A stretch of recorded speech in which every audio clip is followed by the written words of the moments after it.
Bonjour et bienvenue dans Chercheurs sur Canapé. Accueillons tout de suite notre chercheur suivant. Entrez. Bonjour docteur. Bonjour, installez-vous. Merci. Est-ce que vous pourriez me rappeler, s'il vous plaît, votre nom, prénom, discipline et sujet de recherche? Je m'appelle Soukaina Benaman. Je fais de la chimie. Mon sujet de recherche, c'est l'activation et la fonctionnalisation de diazote par des complexes métalliques. Merci. Lors de notre première séance, vous m'aviez évoqué votre enfance et vous m'aviez dit que vous vouliez être architecte ou médecin. Donc en fait, ce n'était pas la recherche, votre première passion. C'est exactement ça, docteur. Au début, dans le primaire, j'ai rencontré des architectes et ça m'a donné envie d'être architecte. Mais après, au lycée, j'ai changé d'avis. Je me suis dit pourquoi pas être médecin et sauver la vie des gens. Mais après, quand j'ai eu mon bac, la chimie commence à m'attirer l'attention. Et donc, je voulais découvrir encore plus. Et là, maintenant, je fais de la recherche en chimie. Oui, vous avez tout le temps envie de découvrir de nouvelles choses. Je vous avais donné un certain nombre de mots la dernière fois pour continuer un peu notre travail d'analyse. Qu'est-ce que vous allez me dire si je vous dis patience? La patience, c'est la clé de tous les problèmes. En fait, c'est à cause de la patience que je suis là aujourd'hui. Allez, je vous donne un autre mot. Persévérance.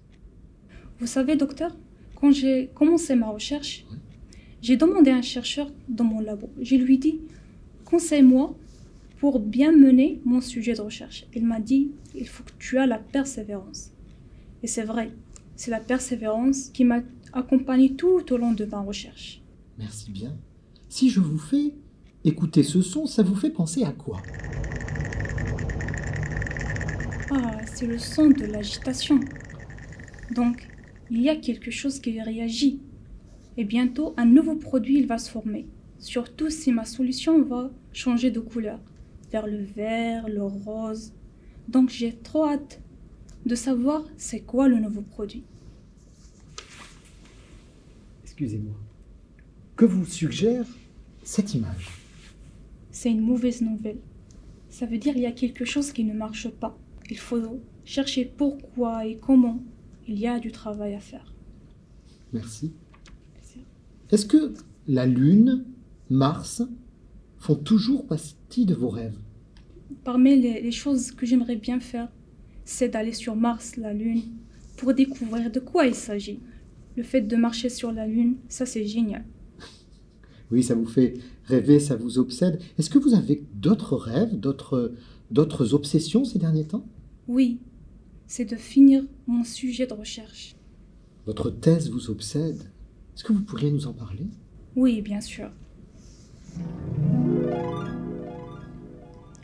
Connaissez-vous le diazote? Le diazote est une molécule constituée de 2 atomes d'azote, liés par 3 liaisons. Elle représente 78% de la composition de l'air. Mais le dioxygène qu'on respire, elle représente que 20%. Qu'est-ce qu'on peut faire avec le diazote? À partir du diazote, on peut former l'ammoniac. Eh oui, l'ammoniac. À quoi sert l'ammoniac? L'ammoniac, on le trouve dans différents produits. Produits pharmaceutiques, produits cosmétiques, mais il est largement présent dans les engrais. Qui dit les engrais, dit l'agriculture. Donc, sans ammoniac, on ne peut pas produire les engrais pour assurer la croissance d'une population qui augmente de plus en plus. Le défi de cette transformation de l'azote en ammoniac, c'est la triple liaison qui est entre les 2 atomes de l'azote. Elle est trop forte comme liaison chimique. Et c'est pour cela d'ailleurs, on trouve que 2 procédés qui font la transformation de diazote en ammoniac.